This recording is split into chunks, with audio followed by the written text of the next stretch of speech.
checking out a special episode of the Neighborhood Kitchen. This is our Thanksgiving special. We're going to have some fun today. Now, I know most of you probably, a little disappointed that you can't have a big, huge Thanksgiving celebration, but that's okay. Small isn't necessarily bad. So I'm used to having a big Thanksgiving, but this year's going to be a little different. So I'm going to show you how to make a small, intimate Thanksgiving dinner with all of the Thanksgiving trimmings. So this is going to be one of those longer episodes. Sorry, kids, but it's going to be fun. So today's menu is going to be oven roasted turkey breast. We are going to have a bacon cranberry cornbread dressing, okay, which most people like to refer to as stuffing, but it's not really stuffing if it's not inside the bird, and I'll talk to you about that a little later. Also, we got some of my favorites. I'm going to have candied sweet potatoes and a loaded string bean casserole.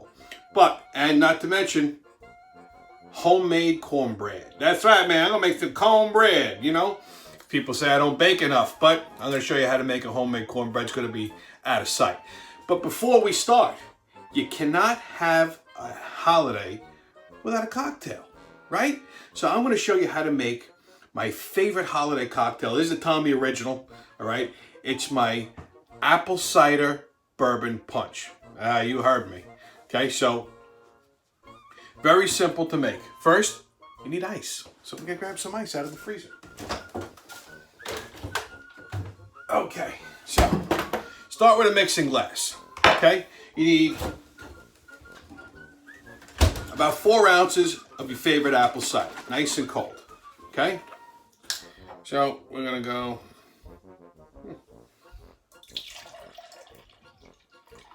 There you go, 4 ounces of apple cider. Add some ice to this, okay? You want to build this in a cocktail shaker. All right, now you want about a shot and a half of your favorite bourbon. I'm using some Jim Beam, okay, but you could use whatever bourbon you like. And to that, you're going to add a half a shot of this. This is called Applejack. This is an apple brandy. You can use any kind of apple brandy you like. This I happen to like because, well, it's one of the first American distilled spirits here. It's actually got a little history to it. It's been around since 1698, first discovered by George Washington. So you want a half a shot of this. Okay? Then we're going to top it off with some cinnamon simple syrup. This stuff is like liquid gold. Very easy to make. Regular simple syrup, equal parts sugar and water. So I take a cup of sugar, cup of water. Okay, and then I add about 3 cinnamon sticks. Put it in a little sauce pot, low heat until the sugar dissolves. And then just let it sit on the stove for about 45 minutes to an hour so it cools. And you want the cinnamon sticks to steep in there. And I like to leave the cinnamon sticks in so it gives it a little punch. So you go once around the glass with the cinnamon simple syrup. We'll give it a little. There we go. All right. Now, I'm going to put a lid on this. Give it a shake. Oh, it smells like fall already. I mean, this has all your, all your fall favorites. You got your apple cider, you got cinnamon. It's a nice, warm, refreshing holiday punch. And let me tell you something. This will really get you through the holidays. This is one of those cocktails that sneaks up on you. Okay? You don't realize how twisted you get until you're like 4 or 5 deep. Now, you got to be careful with this for 2 reasons. 1, like I said, it sneaks up on you. And 2, it's made with apple cider. Apple cider has a lot of fiber in it.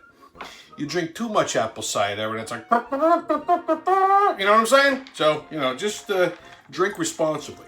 So you're going to pour this into a cocktail glass over some fresh ice.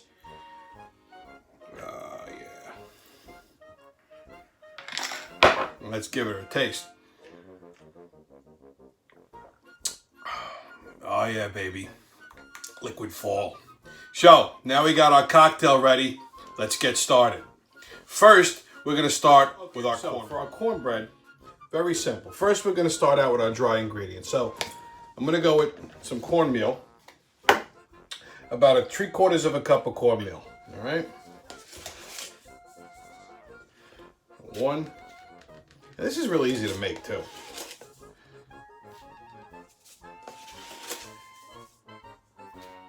Okay, so you got cornmeal in a mixing bowl.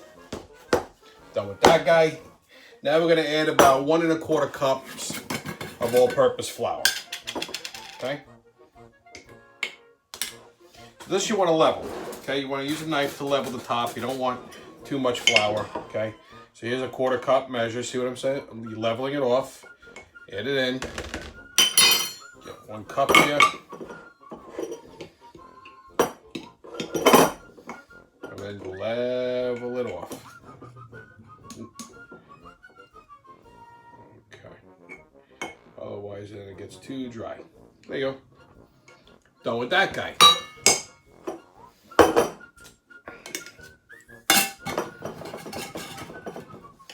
Next, we need a 1/4 cup of sugar. Okay, this is good. Now, cornbread, there's you know, some people like it sweet, some people don't. This isn't going to be too sweet. It's not going to be dessert, but you still want it a little on the sweet side. Otherwise, it could get dry. Okay. So let me wipe up my thing here. All right. So we want a 1/4 cup of sugar.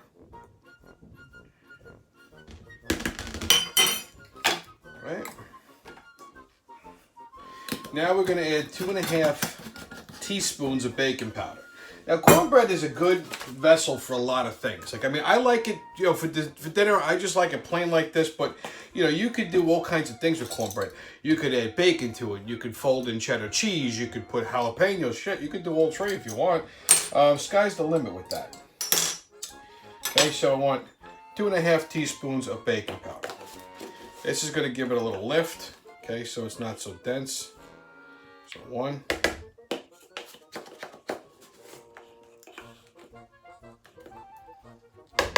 2. I'll just eyeball this half. Okay, there you go. Done with that guy. Now, you want about a 1/2 teaspoon of salt. You need a little bit of that saltiness. So I'm using like a nice kosher salt here. You gotta have a little kosher, okay? And when this comes out, man, this I could sit there and eat an entire loaf of this thing with a little buttermilk, dunk it in there. I'm done. I'm good. Ain't nobody better be touching my cornbread. Okay, so we got all our dry ingredients in here. Now we're gonna start on the wet. So I'm gonna put that aside. I'm gonna start with an egg, okay? 1 large egg. Whenever you're baking, you always want to use large eggs. Don't use jumbo. Don't use extra large. And another little pro tip for you guys. Whenever you're baking something, make sure your eggs are at room temperature. Okay, just give it a good little crack. I always like to crack an egg over, here, see, perfect example. So in case a little shell goes in there, it doesn't end up in your baked. Okay, so we got our egg. Okay, we need about 3/4 of a cup of milk. So you get some milk here. All right. Actually, I like 1 cup of milk. Okay, so we got a little cup of milk here.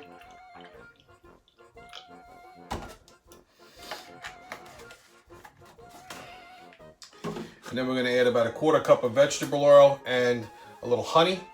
Okay. And some sour cream. This is a little secret ingredient. Now, before we add the egg to our dry mixture, you want to beat it a little bit, okay?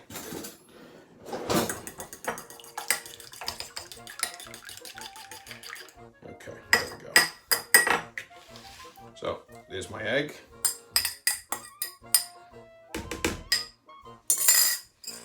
Put that over there. I'm going to add our milk. Okay. I said I needed a 1/4 cup of vegetable oil. This is also going to give it,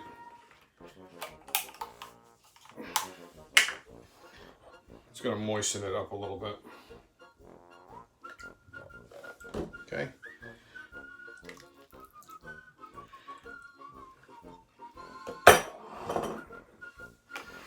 Alrighty. Now I'm going to add a little bit of honey.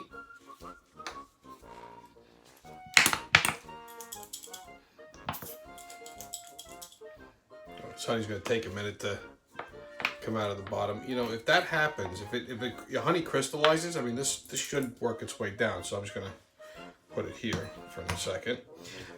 You could always throw it in the microwave for a few seconds. So I got a little sour cream. This is my trick. Just gonna add a couple of tablespoons of sour cream here. Actually, I got about a quarter of a cup. What the hell? Let's just add it all. Sour cream is not only going to add moisture to it, but it's also going to be a leavening agent. Okay, the cultures in it actually work very nicely with the egg, and it's going to make this cornbread a little lighter and a little fluffier, which is a nice thing. Okay, the honey just gives it a nice little warm taste to it. You don't want a lot, just a little drizzle. This bag got gas. Lord almighty, look at that. Okay. There we go. Now, take our whisk. We just want to incorporate these ingredients pretty good. Don't overmix the batter, very important.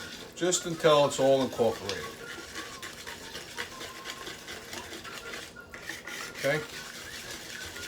If it's a little lumpy, that's all right. A little lump never hurt nobody. Okay.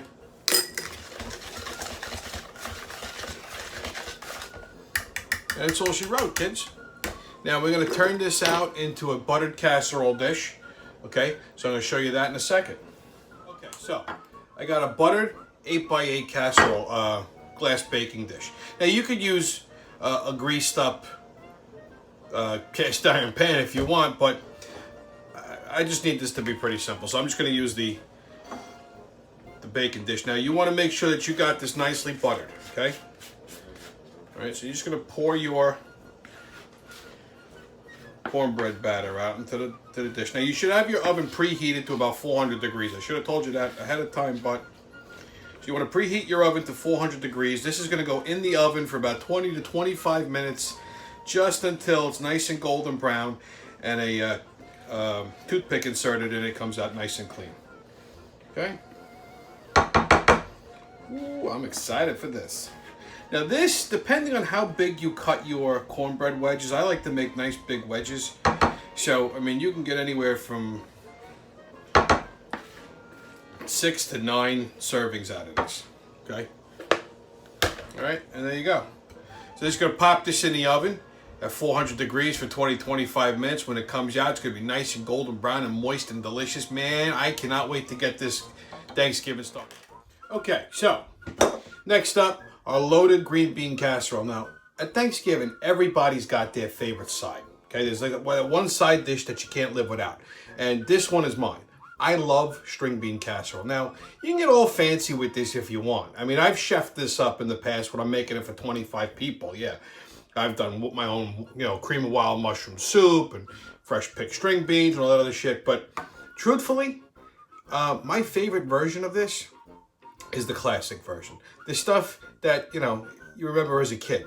You're using Campbell's cream of mushroom soup. You're using this French's French fried onions. That's the one I like. So, you know what? It's okay if you don't go all chefy and gourmet all the time. It's fine. Don't let the Food Network shame you into it. It's okay. Okay? Nothing beats a classic. You know what I mean? So I got 1 can of cream of mushroom soup. Now this is gonna make about 6 servings. So like I said, this is small.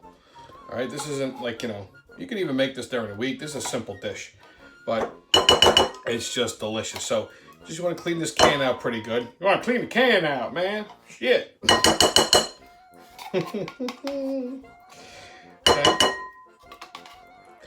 And then you're gonna take about 3/4 of a cup of milk. And what I like to do is I like to pour the milk in the can and, use that to scrape up all the remains.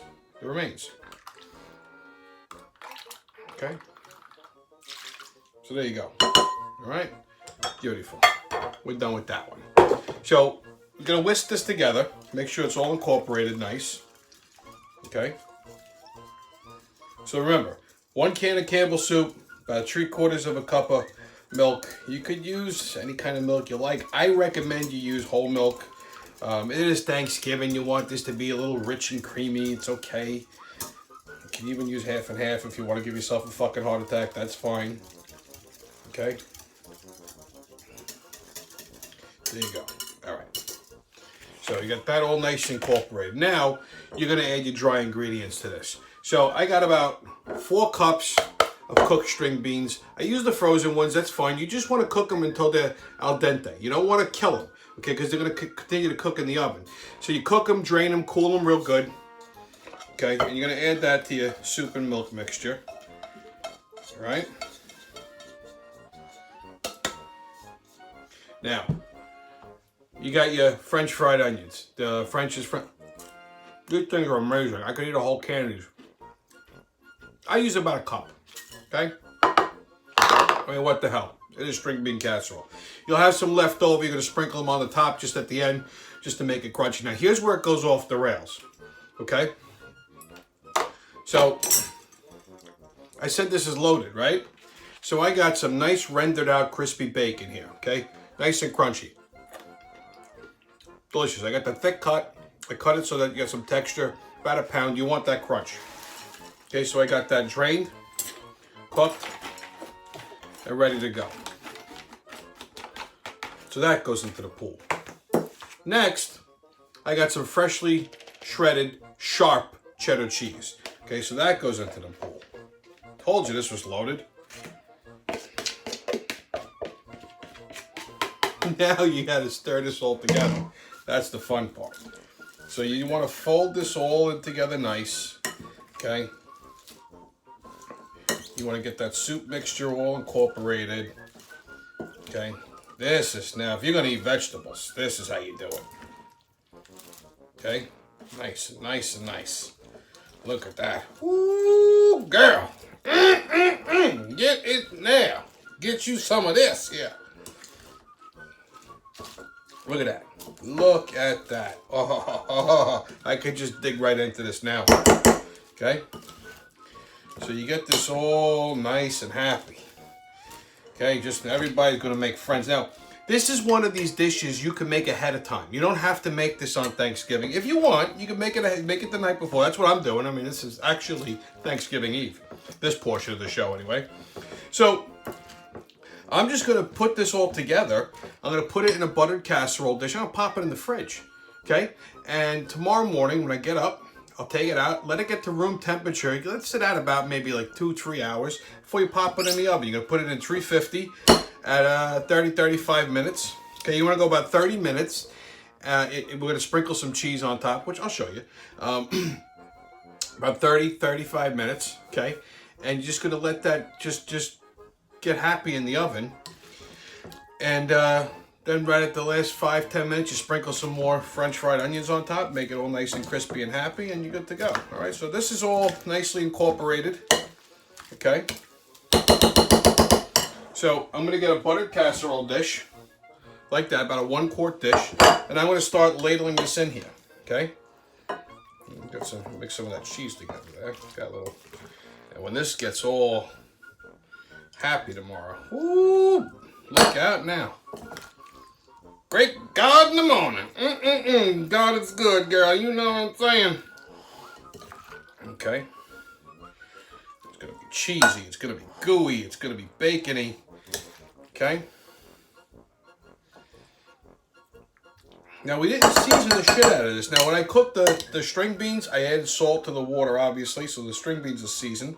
The soup is seasoned. The bacon and the cheese are going to add a little salty punch to it. So, again, this is one of those things you just don't fuck with. You know what I mean? Like, you don't fuck with a classic. And this is definitely a classic. This is a classic Thanksgiving side. Okay. If you're not down with some string bean casserole, there's something wrong with your ass. And you could easily if you don't like string beans, you could use Brussels sprouts, you could use asparagus, you could use broccoli. I've seen this done a few different ways, but like I said, this is my preferred method right here. Okay. This way I have to go in a different casserole dish. There we go, a little. That's okay.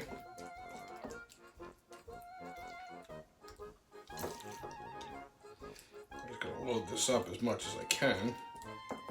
I think we get it all in there. That's what I think. I think we get it all in there nice like that. Okay. All right. Okay. And now, even with our sweet potato candied sweet potatoes, we're going to make that ahead of time. We're going to pop it in the fridge. And then tomorrow, when you get up and you're getting ready for Thanksgiving, all you got to worry about is the bird. Which, wait till you see this. Oof. I'm going to show you some tricks from turkey you ain't never seen before. Okay? Told you we get it all in there. And we're going to do our dressing tomorrow too. Because that you don't want to sit because it could get soggy on you. Alright. And this is going to give you a lead belly. Okay. Alright. We're just going to pack this all down. This is going to be something. I'm going to cover this with cheese tomorrow. Oh, ho, ho, ho, ho, ho. Yeah, baby. All right. And there you go. String bean casserole. This is ready to go. Okay, now for our candied sweet potatoes.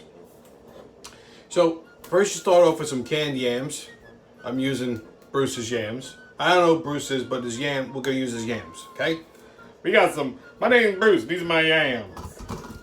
Okay, so you drain them good, put your yams in there. Now to that we're going to add a half a cup of brown sugar.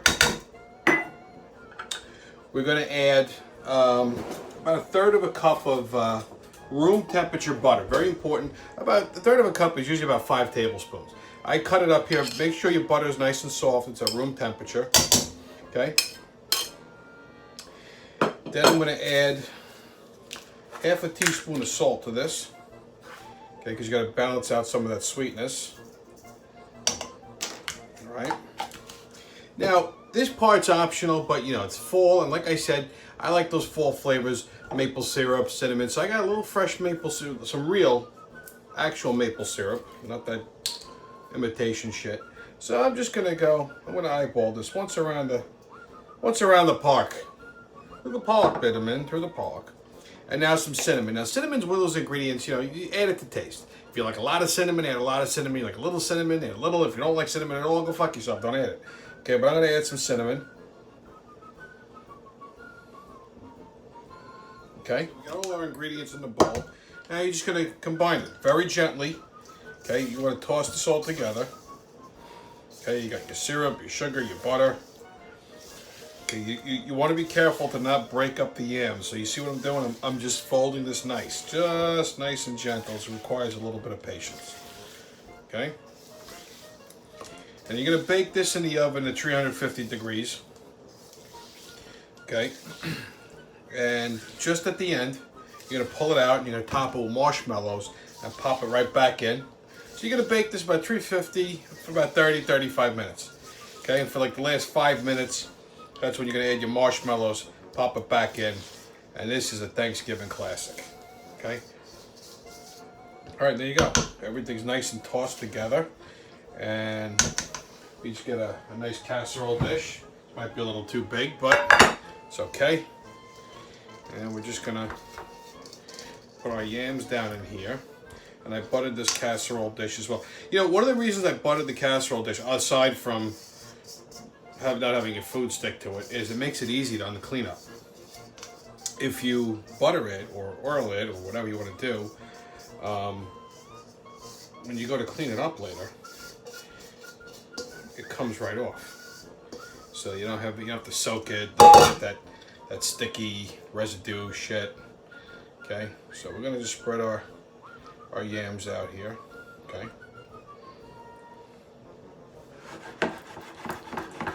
Like I said, this casserole dish might be a little big, but that's okay.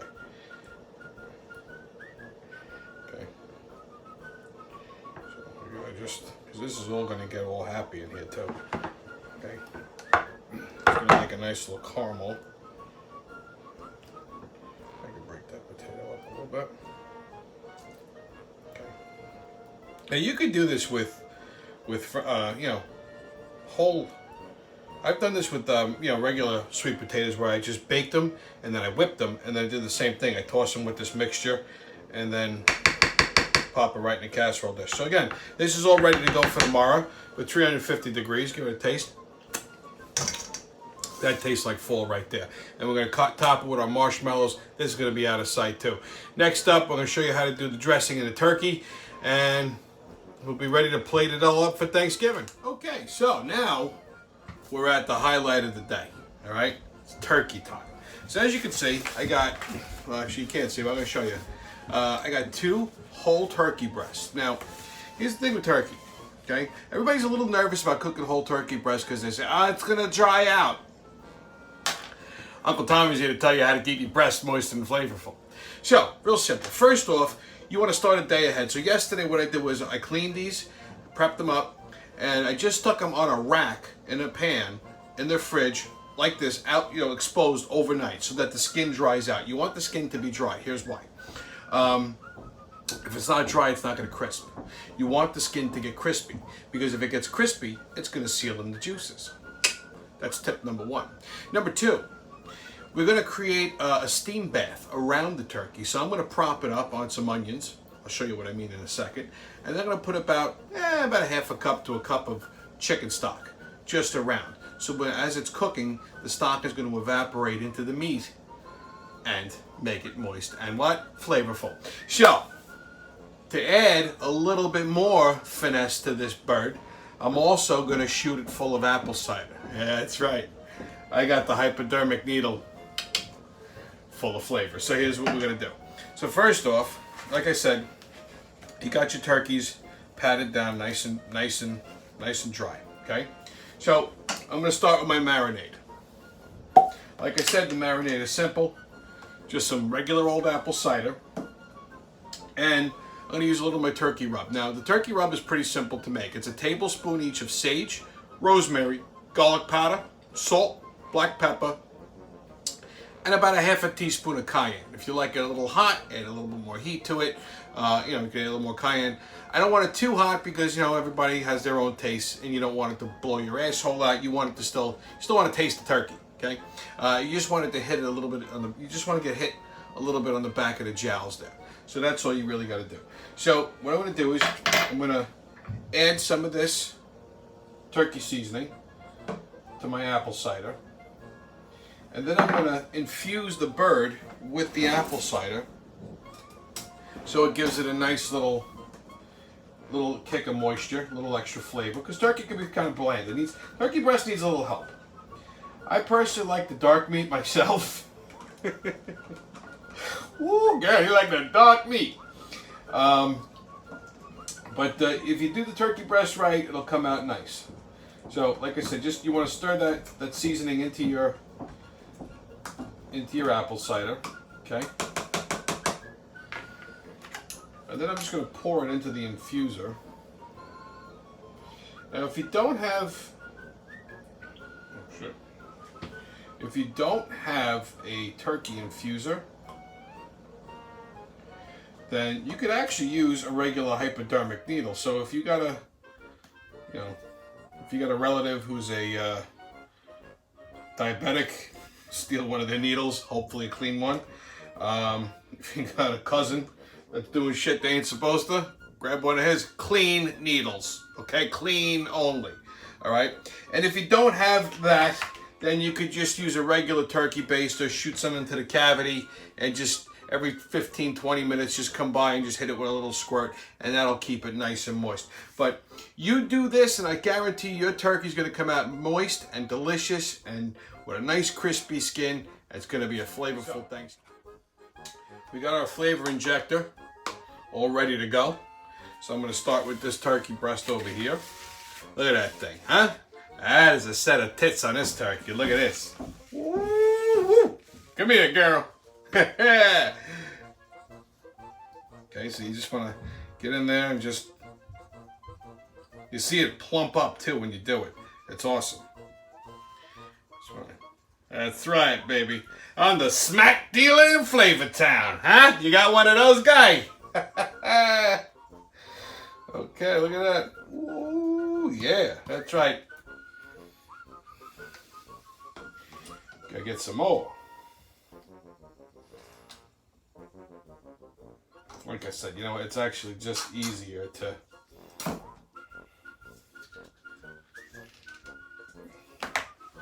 just fill it this way.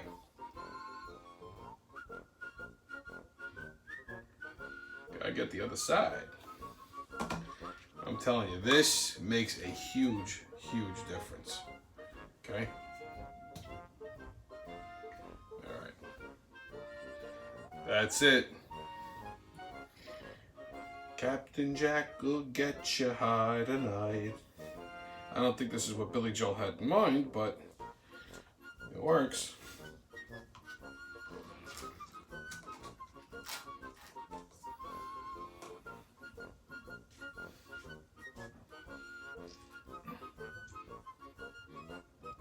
Okay, there we go. So we're gonna get these birds all plumped up and filled up with our apple cider, and then they get the rub down. Okay, so I got my turkey breast shot full of apple cider. Now, if you don't want to use apple cider for whatever reason, you could always use chicken stock instead of it. But injecting the breast full of some kind of fluid imparts a lot of moisture into this bird, and it's going to also make the cooking process go even. Now, I don't know if you can hear. As you can see, these turkey breasts have a built-in thermometer, built-in timer. I hate these pop-up timers, by the way. I leave them in so it doesn't leave a gaping hole in the bird, but I don't trust them. I prefer to use a digital thermometer that you stick inside the bird. You mount it on the outside of the oven. It monitors the temperature. Only because by the time these things pop up, it's already too late. This bird's been dried out. The idea is you want to put this in an oven. I got my oven preheated at 325 degrees. You want to go low and slow with this. Some recipes will tell you 350. Me personally, I say 325. Now, you want to cook this thing to an internal temperature of about 160 degrees. Sometimes that'll take about 2.5 hours. Okay, depending on the size of the turkey breast. But the thermometer is the safe way to go. 160 degrees. You take it out at 160. Okay, and then you tent it and you leave it on top of the stove for about a half hour. 35 minutes. It'll reach an internal temperature of 170 at that point. So the idea is you want to take it out before it hits that 170 mark, because it's going to continue to cook. So if you leave it in the oven until it hits 170 degrees, it's going to be dried out by the time you take it out, because meat, especially turkeys, continue to cook. It's called carryover cooking. So by taking it out at 160 and letting it reach its internal temperature of 170 outside of the oven, that's how it'll redistribute all the moisture, all the juices inside the bird, and you'll have a nice flavorful turkey. Now what I'm going to do is I'm going to rub the outside with some butter, and then I'm going to season it with the turkey rub. So that's right, Uncle Tommy gonna rub them turkey titties down good. You know what I'm saying? That's it. Okay, this is gonna be this is like food porn now. Ooh, girl.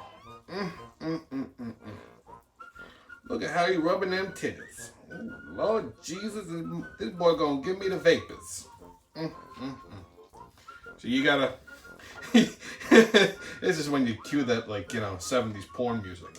Bow, bow, bow, bow, wah, wah, wah, wah. Ooh, girl. Let's stick the stuff a little butter in there. Never hurt nobody. So you want to get this nice and rubbed down. That's right. You got to take care of them titties. You got to rub them breasts good. That's how you get that. That's how you get everything you need. You got to take care of them. Ooh, girl. He rubbing them breasts so good, I'm gonna have to take my ass back to church. I'm having so many impure thoughts. See, that's what I said, girl. You gotta get yourself one of them Italians. They gotta get things done, Okay, so we got our turkey rubbed down nice. You want to make sure you get all the skin, because this is also gonna crisp the skin up, okay? Which is what we want. We want some crispy skin. Okay. Don't forget the bottom side. You gotta get the under titty part too, because that needs some love too. Okay. It's gonna help the seasoning adhere to it.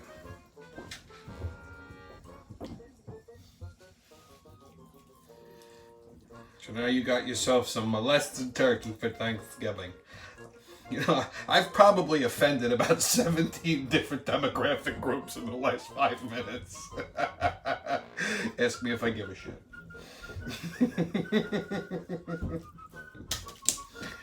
Ooh, boy. He got them titties good. Now, so before we season the bird, what we're going to do is we're going to make a little garnish. This is our special garnish. As you can see, no turkey breast is proper without turkey nipples. So, I took some bacon and I cut out some rounds for the areolas. Okay, so there you go. You put that on there. Nice. I know I'm a sick fuck, but this is hilarious. You don't get this shit on the Food Network. Okay? You put this on the table, I guarantee you're going to make people, you're going to delight people. Hey, listen, we got to do what we got to do in this crazy-ass Thanksgiving we're having, right? So I take some cranberry, some dried cranberry, I skewer it with a toothpick, and I put it right through the bird, and there you go. Turkey nipples. Okay? Come on, man. What kind of titty you got without nipples? There you go. Oh, Lord, this boy crazy. Okay, so now, like I said, we're going to transfer this to our roasting pan, which I set up with some onions. Now, the onions are going to be a rack. Now, here's a beautiful part about this. When you're done with the roasting pan, you can just chuck this. The onions are going to flavor the pan drippings that we're going to use to make our turkey with. And the onions are going to, you know, kind of also prop the bird up, keep it straight. Okay? So, you just got to kind of play with it a little bit. You got to play with your breasts. Okay? And it's going to keep the bird off the pan so that you get even roasting. You want heat distribution all around. Okay? See? There you go. Look at that. Huh? Life hack. Because these aren't going to stay straight like a full turkey unless you have some kind of a rack to it. See? Look, there you go. Couple sets of turkey tits. Okay, so I'm gonna pour this apple cider down at the bottom of the pan. We don't want to waste that. That's good stuff. Okay. Alright, there you go. Now, like I said, at the bottom we're going to make a steam bath. So what I'm going to do is I got some chicken stock that I've been simmering on the stove. Now, you cannot have enough of this stuff, okay? This is like a must-have for every holiday. You should always keep a little pot of this simmering on the stove. It's good for gravy. You're going to use it for the dressing. You're going to use it for the turkey. Okay, so what we're going to do is we're going to add probably about, there's a big pan, so I'm going to add maybe like 2 cups. Okay, yeah, that's about right. And like I said, this is also going to be repurposed as our gravy later on. Okay, it's going to be nice and flavorful. And it's going to create a steam bath around the bird to keep it nice and moist. So you don't have to baste. Okay? Now last but not least, well, second to last, our turkey seasoning that I was talking about. So you just want to sprinkle this liberally over your turkey. Okay? I did this last on purpose because it's also going to flavor the onions. It's going to flavor the stock. Okay, so I just want to get that. Man, you can smell this already. It smells amazing. This smells like Thanksgiving. Okay, and the fact that the turkey has nipples this year makes it even nicer. Okay.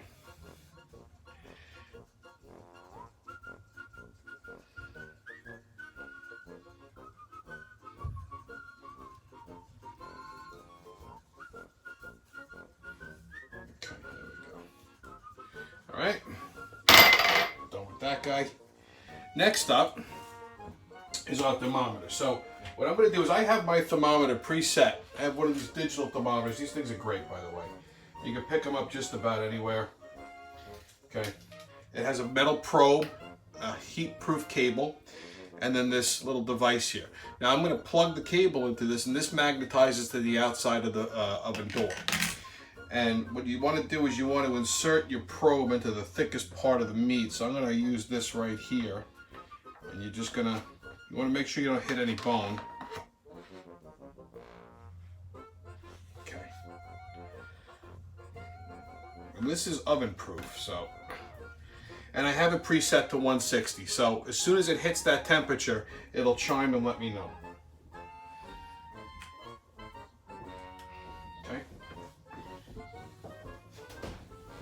So into my oven this is gonna go, and I'll see this bad boy in about 2 hours. So, we got our loaded string bean casserole done. We did that last night, so it's all ready to go.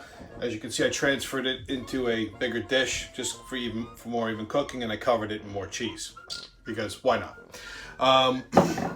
We got our sweet potato casserole ready to go. We got our cornbread done. We got our turkey in the oven, and now the final component, we gotta do the dressing. Now, dressing and stuffing are two very different things, and most people confuse them. If you take stuffing and you put it inside the bird, then it's stuffing. Down south, when you make it outside the bird, it's called dressing. And that's actually the proper terminology. It's a dressing. You're going to dress your plate with it. Okay, not salad dressing. All of a sudden, everybody goes friggin' crazy when I say, oh my God, are you talking about salad dressing? No, it's dressing. You can make dressing with anything. You can make it with a bread base. You can make it with a rice base. I've done all kinds of dressings over the years. One of my personal favorites is andouille oyster stuff dressing. But today we're going to do something a little different. Another one of my favorites. I'm going to do a bacon cranberry cornbread dressing. So what I did was I made some cornbread a couple of days ago. Not the one you saw me make on the show. I used the box mix. The Jiffy cornbread mix is perfect for this because it's not... You don't want it too sweet. Okay, so it's just got a little bit of sweetness to it, and it usually comes out pretty dense. So I just followed the instructions on the box. It's real simple. You use the mix. I think it was like 3/4 of a cup of milk and an egg. Stir it together. You bake it off in the oven in a 2-quart baking dish, and then I cut it up. Not too big, not too small rather. I cut it up. I put it on a cookie sheet, and I seasoned it with a little grated cheese and a little bit of my turkey rub, and I baked it in the oven at about 200 degrees for about a half hour until they turned into croutons, so they're nice and crunchy. So that's ready to go. So dressing is a pretty simple dish to make. We're going to start with some vegetables. I have a riff on a mirepoix. Now, typically with dressings and stuffings, you use celery and onion. Okay, I like to go one little step further than that, and I use the Trinity, which is a Louisiana riff on the mirepoix, which is carrot, celery, and onion. So I went with celery, onion, and bell pepper. So we're gonna get that all together. I rendered out about a pound of bacon, so that's ready to go. And let's put this thing together. So I got my pan getting nice and hot. What I'm gonna use is a little bit of pork fat. It's from leftover from when we rendered out the bacon. So I use about a tablespoon. That ought to work. Because you want to keep the continuation of flavors going. So, you want to continue with that bacon flavor, that saltiness. You want to continue with, the savoriness of the turkey rub and all that other good stuff. So that's kind of what we're doing with all these dishes, is we're just kind of reintroducing the same flavors. So I got some salt ready to go. And this is pretty simple as far as the ingredients go. So I got one whole Vidalia onion that I cut up. So I'm going to add that. I think that's good. Save the rest. Okay. So you want to start with this first. You want to sweat this out. You just want to drop the heat a little bit. Okay. So I don't want to saute this. I want to sweat it. So what I'm going to do is I'm going to add a little salt to this right away. Now, if you add salt to onions when they start cooking, it'll sweat. It'll pull out all the onion's moisture, which is what you want. But it won't caramelize. Okay, so if you want caramelized onions or sauteed onions, you gotta wait to add the salt. So we just want these to get translucent, and then we'll add our celery and our bell pepper. Okay, so this is starting to come along. Okay. Ah, it smells good. Onions and pork fat. I mean, you can't go wrong with that, man. Okay. Now, I dice my vegetables up real fine. Now, there are some people out there, if you watch a cooking show on the Food Network or the Cooking Channel or whatever, they're going to tell you, oh, we like rustic, and cut the vegetables real big. Let me tell you something. Rustic is another word for lazy, okay? If you don't feel like cutting up your vegetables real fine, not that it takes a lot of effort, but it's a little tedious, people will go with that rustic. See, as you can see, like the celery is nicely finely diced. And the reason I do that is for this reason, okay? I want all the flavors to play nice together. I don't want you to get one more prominent flavor than another, okay? So with stuffing, the star is the cornbread. You're supporting, your co-stars would be the bacon and cranberries, and the vegetables are just your supporting cast. They're just there to help enhance it. You don't want this to be too celery-like or too oniony. You just want a nice little balance of flavor. And here's my bell pepper. Now, I went with an orange bell pepper for a couple of reasons. One, it's my favorite color. Two,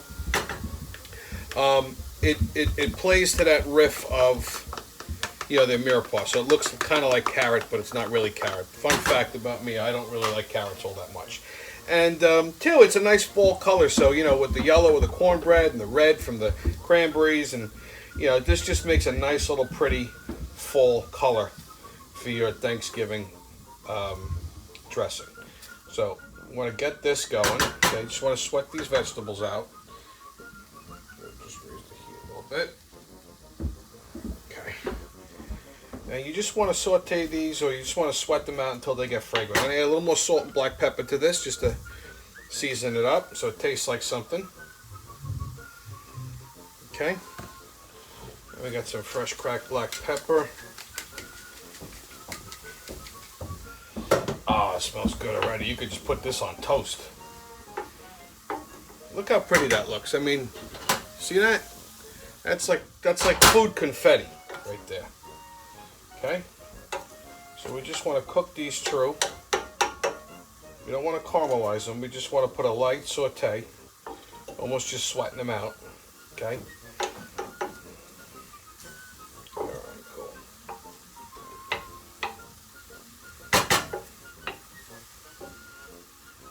Okay. We should have let this caramelize. You're going to just let this saute a little bit longer, and then we're ready to assemble our dressing. So I got my vegetables in my mixing bowl, and I added some dried cranberries to this. I'm just going to add a little bit more. I mean, it is Thanksgiving, right? Okay, next, we're going to add my rendered out bacon. Okay. Then we're going to add my cornbread croutons that I made. Like I said, I just real simple, season them real simple, and you bake them in the oven about 200 degrees until they're, nice and crunchy. Everybody in the pool there. Okay. Give this a quick little toss just to distribute some of the heat, because we're going to add eggs to this, and I don't want to scramble the eggs. Okay. So I got 2 large eggs that I've beaten up, and I got about 2 cups of chicken stock. Okay, room temperature. So we're going to add a little bit of chicken stock just to temper this mix. Okay. Now we're going to add our eggs that I've beat up. Can't speak today. Okay. Add the rest of our chicken stock, and we're going to just stir this around. Okay.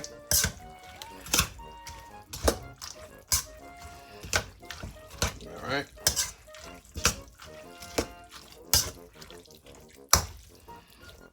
Okay.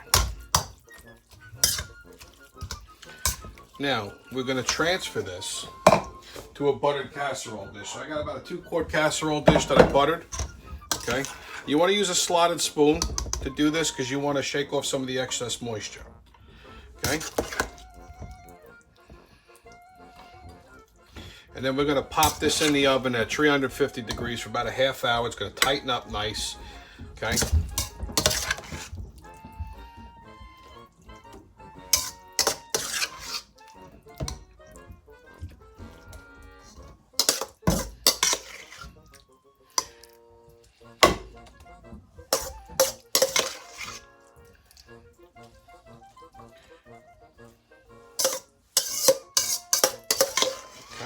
And now we're done with this guy.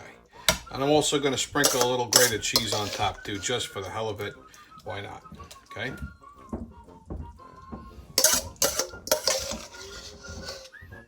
All right.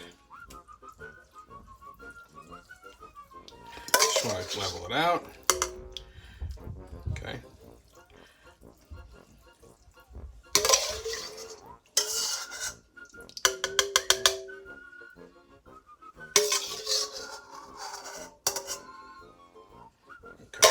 We're good with that guy. All right, there you go. It's okay if it's a little loose, because as it's going to cook, it's going to absorb the moisture and tighten up. Okay.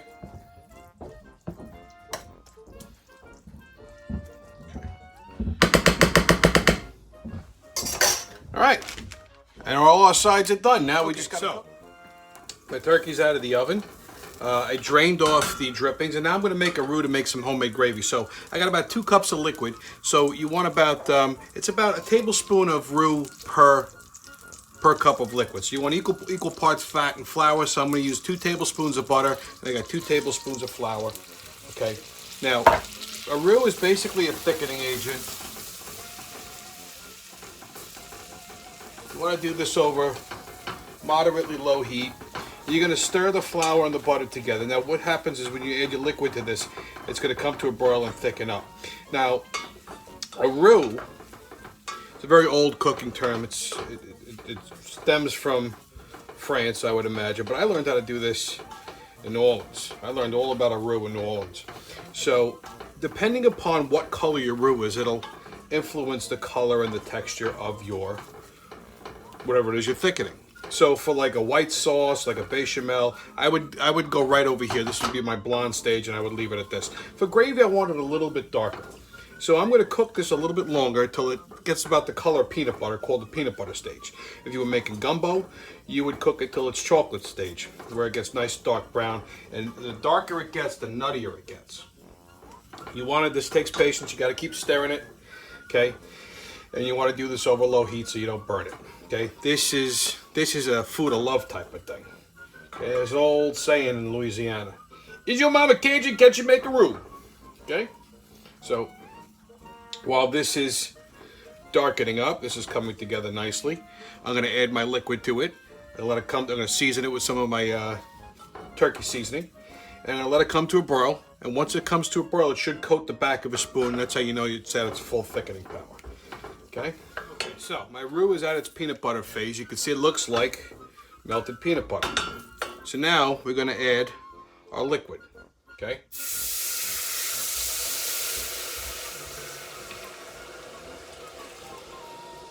Okay.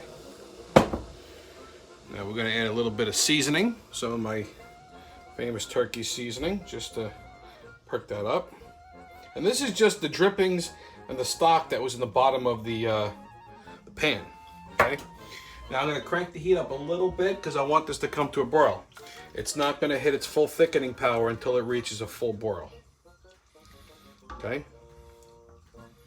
Oh, it smells good. This is what's flavored. It's got the flavor of those roasted onions in there, and oh my goodness.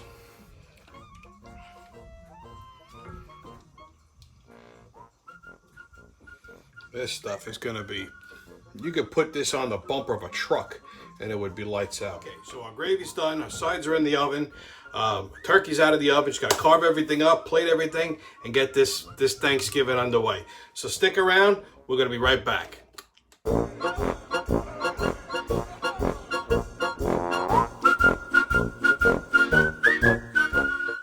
Well, from my table to yours, happy Thanksgiving, and I'll see you when I see you.